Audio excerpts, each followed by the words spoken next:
Welcome to ETH Daily, a daily briefing on the latest in Ethereum. Rarible introduces its V2 aggregated NFT marketplace, Socket launches a multi-chain explorer, Velodrome releases a contract called data tool, and the Ethereum Alarm Clock contract suffers a $260,000 exploit.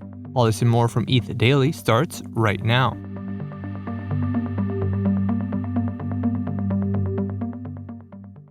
Socket released a multi-chain bridge explorer called Socket Scan.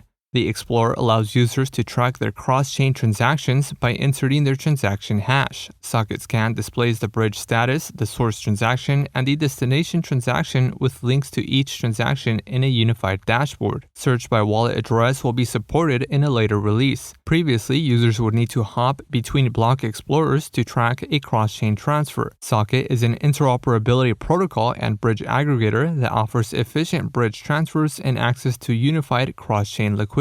Rarible introduced an aggregated NFT marketplace as part of its Rarible V2 upgrade. Users can now buy or list NFTs across SudoSwap, OpenSea, LuxRare, and X2Y2 directly from Rarible. The cross-marketplace listings are also shown in the Rarible mobile app. There are no extra fees for aggregated listings. Users can also purchase NFTs in bulk to save on gas fees. Rarible is also offering Rari rewards to users who list and trade NFTs from 5 weekly selected collections.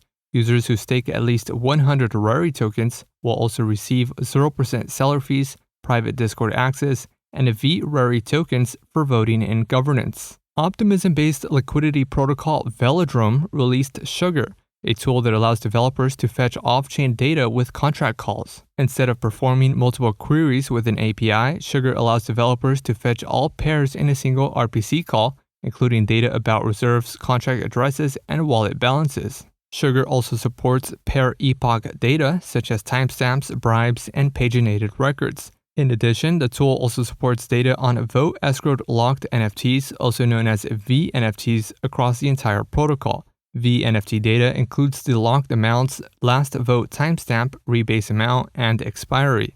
Sugar was built following Meta Registry, a registry consolidation mechanism used by Curve.